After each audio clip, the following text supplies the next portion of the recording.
Hello and welcome to the Low No Drinker podcast, the only twice weekly podcast helping you find, understand, and enjoy the world of low, no, and light drinks, drinkers, and drinking.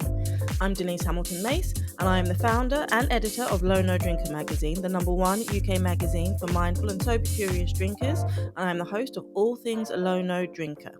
This week, I want to talk to you about something that I've touched on in episodes before, and that is the concept of active versus passive moderation when it comes to your alcohol intake.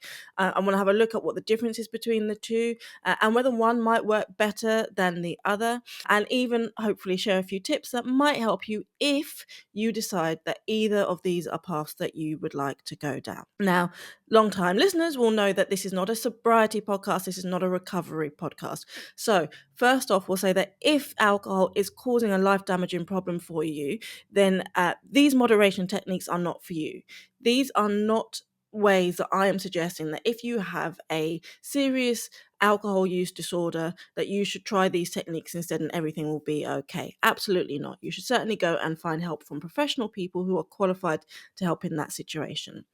I'm talking to the citizens of Low No Nation who are just like me, just like I was, who have recognized that it is about time that they made some changes with the way that they consume alcohol, and they're looking at their options. This is for people who might still be or are really still consuming full strength alcohol, but want to cut down in some way, shape, or form, whether that be for, as I always say, a night, a weekend, a month, a year, or a lifetime. Here inside Low No Nation, there is no judgment, no expectations. You are all welcome to drink at our table, and it's about what works best for you. Now, with that out the way, let's jump into these two different moderation techniques that I see. Now, these are not terms that have been designated by the powers on high. This is just what I have noticed in my time in this space and the work that I've been doing with people and the research that I've been looking at, and from my own life. And I was inspired to do this episode for you because I am, watch out, here's a plug coming. I am in the process of writing my first book, and it is based on a framework that I've been working on for quite some time, which itself is based on my own journey from a daily habitual drinker working in hospitality with free access to booze all the time, who took full advantage of it, to now being a sober, curious, and mindful drinking badass that is taken back the power of control from alcohol. And when I've been looking back on that journey, well, I've made it into a framework now because there was a certain process that I went through. And I refer to it as my 3 E's framework, and I'll definitely talk to you more about that in another episode. But as part of looking back to generate the 3 E's framework, I was looking at how my relationship with alcohol changed and what were the processes that I went through that got me, as I said, from a daily drinker, from a habitual drinker who just didn't even think about it, even when I did think about it and I thought, I'm really not enjoying this, but I still carried on, to now being somebody who does have the ability to take it or leave it whenever I want to. Now, for some of you, you do that already, and you're just here because you're interested in knowing more about the drinks in general. So perhaps this isn't the episode for you. But I do know that for some of you, that is what you'd like to achieve, and it's where you'd like to be. So for those people, let's jump in. And first of all, we're going to look at active moderation. So if you've had any of my episodes before where this has come up, you've probably got a very good idea of what I define active moderation as. But it is generally a structured and intentional break or reduction in your alcohol. Active moderation is often tied to things like dry January or sober October or dry July or any of the other rhyming months that are out there. Or it might be that you're going on a detox and you've planned a detox because, I don't know, you've got a holiday coming up and, no carbs before marbs, and that also includes alcohol. Do people still say no carbs before marbs? I don't know. I might be aging myself and making myself look really uncool. If you know where that phrase comes from, then you'll understand me. So it's about a set of rules that you create for yourself or that you borrow from another place to impart lot on yourself. And these rules are designed to put structure around the way that you consume alcohol. So it might be things like I say, if you're doing a dry January or sober October, then that rule is there's no alcohol at all for those 31 days. Or you might have a rule that would be something like no alcohol from Sunday to Wednesday, but Thursday, Friday, and Saturday, I'm allowed to drink as much as I want. Or you might have a rule where you say to yourself, okay, I can drink whatever days I want, but no more than 2 glasses of wine or 2 beers or 2 whatevers when I'm out. There are lots and lots of different ways that you can set these rules for yourself. And for some people, that can really work, because the pros of active moderation is that it gives you a really clear and structured way to approach your drinking. It gives you a clear stop sign. So you know that once you've hit your maximum, or you've hit your allotted time or day or whatever it is that you set this rule around, that you know that that's when you're supposed to stop. So it takes the thought out of it, and it gives you that reset moment. It's good for testing your boundaries and seeing how alcohol affects you, and seeing whether or not you're able to stick to those rules that you set yourself. And also, it's a great way, if you do stick to those rules that you set for yourself, it's a great way of seeing how much alcohol affects you within the parameters of those rules. So for example, if you said that I'm allowed to have 3 glasses of wine when I go out on a Friday night, in the morning, if you stuck to that rule on a Saturday morning, you know exactly what you've had, and you can assess how that's making you feel in that morning. So it gives you much more clarity on how alcohol has been impacting you. It also allows you and helps you to explore new drinks and new habits, and decide what fits best within your life. Are your priorities around work and making sure that you're clear headed for those days when you've got to go into the office or into the factory or wherever it is that your work takes you?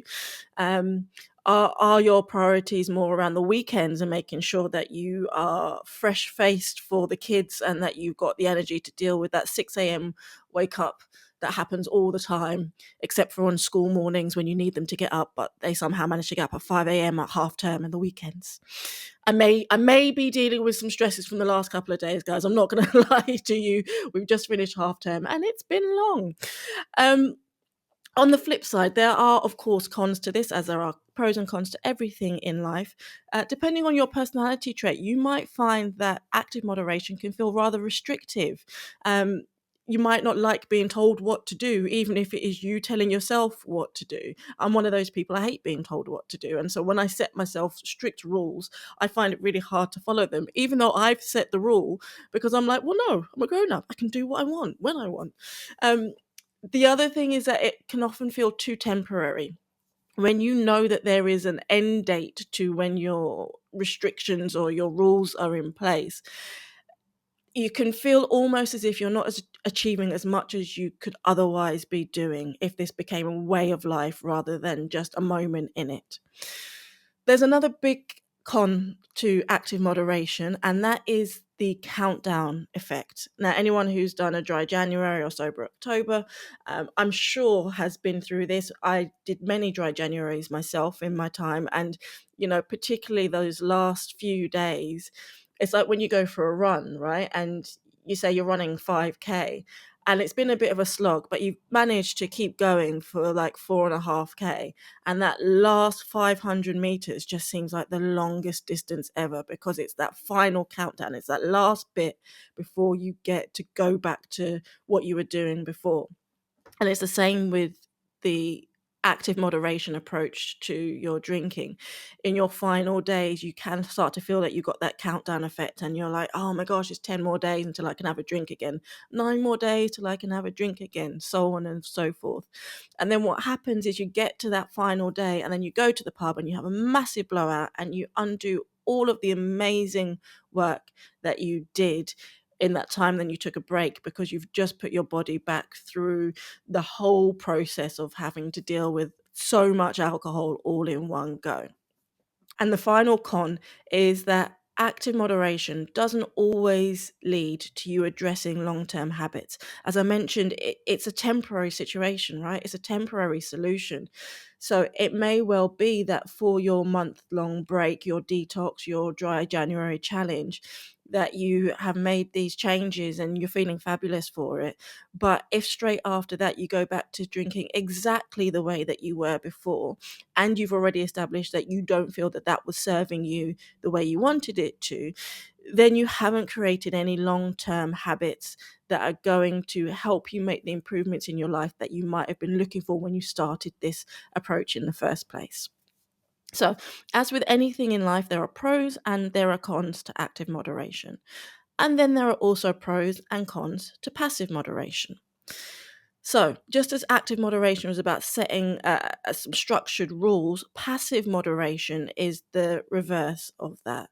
It's a natural and gradual shift towards drinking less without strict rules, without strict guidelines, and it's more of a lifestyle change than it is a challenge.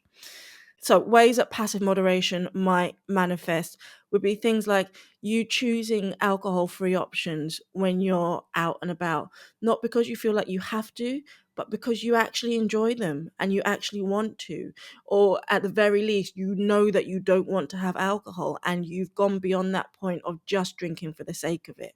I was a big one for just drinking for the sake of it. If I was in a space that served alcohol, it was irrelevant whether or not I wanted to have the drink. The fact that the alcohol was there meant that I should be drinking it.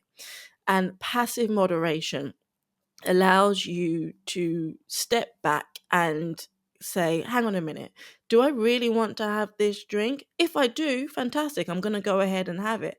But if I don't, I'm going to choose the alcohol free option because that's going to serve me better for what I want. It's losing interest in drinking frequently and forcing that drinking situation. As I said, just because it's there doesn't mean that you have to have it. And just because you're often in a place where alcohol is present doesn't mean that you often have to consume it. So within passive moderation, you're actually looking at drinking less because your lifestyle and your social habits and the way you approach these drinks is naturally shifting.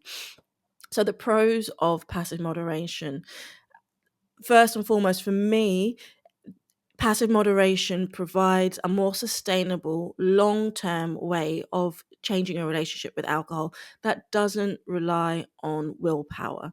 It feels more effortless over time and it becomes more a part of who you are and what you're trying to achieve rather than the rules that you said that you have to follow because you saw it on an Instagram post or you read about it in some self-help book.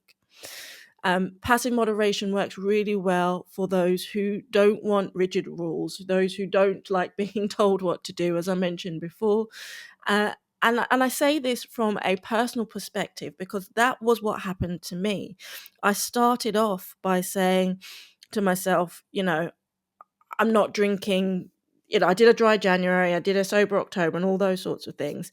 And then when I did decide that I wanted to start reducing my alcohol intake, I would say, right, okay, I'm not drinking at home, or I'm not drinking during the week, or I'm not drinking when this thing happens or that thing's coming up. And that didn't really work for me because it was too strict, and life is flexible. I've got 2 small kids, I've got a husband, I've got a house, I've got a business. Things change. You're in different places in different times. And the rules that you set don't always apply to those situations. So what I found was that I actually told myself that it was more about making a choice. And it was about being in that moment and thinking about whether I really wanted to have that drink and if it was going to serve me. And when I say serve me, I know that there'll be many people out there that say alcohol doesn't serve you in any way, shape, or form. But the truth is, it does. We have used it as a social elixir for centuries. We have relied on alcohol to bring communities together in many ways, shapes, and forms for decades. And the truth is that we probably will for some time to come. Alcohol's not going anywhere. Just because sales are dropping doesn't mean it's going anywhere anytime soon. But what I mean when I say serves me is does it give me anything positive? Do I get something out of it that's making me feel like it is worth what it's taking away from me. So for me, that would be like if we were out for a meal and my favorite wine was on the menu. I used to love an Argentinian red if I was having a red wine, or if I was having a white wine, it'd be a Puy Fumé, or was it a Puy Fusé? I can never remember the difference between the two, but it was one of those French Valley wines. And if they had that on the menu, I would go for it. I'd be like, yeah, I love that one. I actually like the way it tastes. I like the experience of drinking it. So I'm going to enjoy that. But I'll see how many I want. I'll have the one and I'll see how it feels, and if I want to have any more. And particularly as that could be quite an expensive wine, sometimes I usually was like, actually, do you know what? One glass is plenty for me. I'm really enjoying this. It's going well with my meal, or I'm having a nice time with my friends. But actually, I don't want any more. Next, I'd rather have something that was non-alcoholic. So, like I said, when I say, is it serving you? I mean, is it giving you something that you feel is worth the cost of having that drink? Because everything in life has a cost, right? And this is not me poo-pooing alcohol, or taking you into the dangers and the perils. That's not my vibe. But everything we do has a cost. If you want to watch your favorite TV program, the cost is that you're not going perhaps and doing the exercise that you wanted to do. Or if you're doing the exercise you wanted to do, the cost is that you don't get to sit around and watch TV all day. It's just swings and roundabouts. That's the way that life goes. And as with everything, there are cons as well to a passive moderation approach. It can take longer to notice big changes when you're moderating passively, because there's no sort of set structure around what you're doing or when you're doing. It's really hard to sort of attribute the way you're feeling to any specific action that you took, or lack of action, I should say, if you've chosen not to have the drink. It's more of a subtle change. It's a change in who you are. It's a change in the way you think. It's a change in the way that you act. And most importantly, it's a change in your belief system. And changes in our belief system take time. They take time to take hold and to manifest in our actions. Another challenge of passive moderation is that it requires a lot of self-awareness and a lot of self-control. You need to understand yourself. You need to understand your drinking patterns. You need to understand what triggers you, how you respond to it, and whether or not you have the self-control to manage those situations. Whether or not, if you have that one drink just because you feel like it, you will then be able to say, actually, that is all I feel like and I don't want it anymore. Or whether that will trigger a landslide of effects within you that you don't feel that you can control. It's less obvious than a structured challenge. It's less obvious than a detox period. So you might not feel that you're making as much progress. If you don't generally drink at home, for example, and you only drink when you're out, and you go out once a week and you still have a glass of wine, but you have just one instead of having a bottle, you might not feel as if you've achieved as much as if you had no wine whatsoever. But that's, again, down to how you perceive things, and you knowing yourself and knowing whether that all or nothing mindset is one that works best for you, or whether you are able to look at things more holistically. I can't answer that for you. Only you will know that for yourself. So if you decide that you want to approach moderation, and you're wondering whether active or passive moderation will work best for you, and you are hoping that I would tell you the answer, you're going to be really annoyed with me, because I'm going to tell you one of those answers that really, really bugs people. And the answer is, it depends. Okay? It depends on you. I've shared a bit of my story and what worked well for me, but I am not you. I don't know what you're going through, what your life is like, what your choices are based on, what you're trying to achieve. Only you know that, and only you can think about all of those things and take the look at the bigger picture and figure out what's going to work best for you, what's going to make life more enjoyable for you. If you decide that you want to be somebody who moderates in that way, the best piece of advice I can give you is to pay attention, is to go slow, to give yourself some grace, and to truly reflect on how these situations are making you feel. Because if it is giving more than it takes, then you're on the right path and you're heading towards the direction that you want to be going in. And that is fantastic. If it is causing you distress, if it is taking up too much energy, if you find that your mind is constantly thinking about, oh, am I allowed to have a drink? Or do I feel like having another one? Is this okay? Is this the right thing to do? Then these probably aren't approaches that are right for you at the moment. And that's absolutely fine. It's perfectly fine to recognize that, do you know what, this isn't going to work for me right now, but it might be something that I want to visit in the future.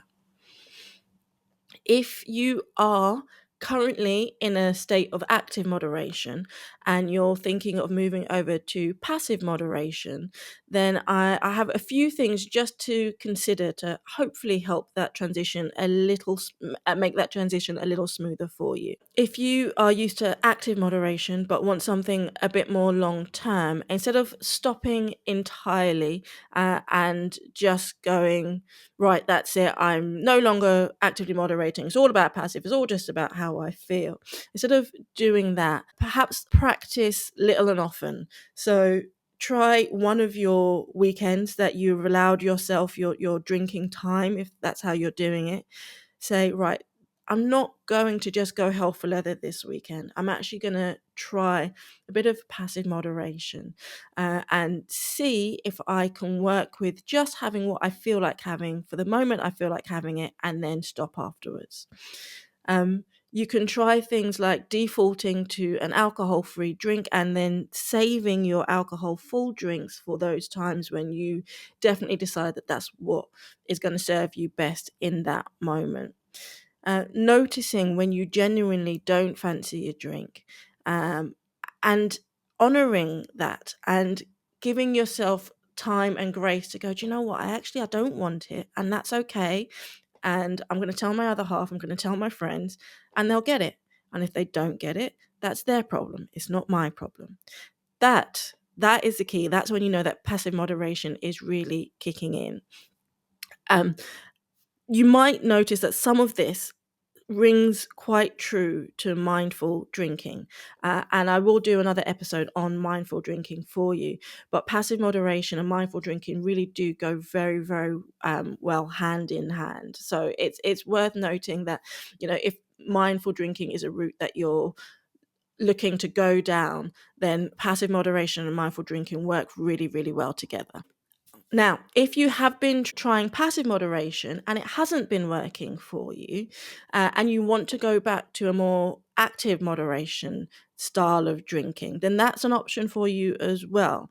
I want you to know that, as I always say, this is about what works best for you. So although I enjoy the passive moderation side of drinking, if you think that active moderation might be better for you because you prefer to have that structure in place, then you are absolutely in the perfect position to make that change. So a couple of things that you can look at there is first and foremost is setting yourself a short-term challenge to see how you feel when you take the option of alcohol off the table completely. If you say to yourself, right, okay, I am no longer allowed to just see how I feel on any given occasion.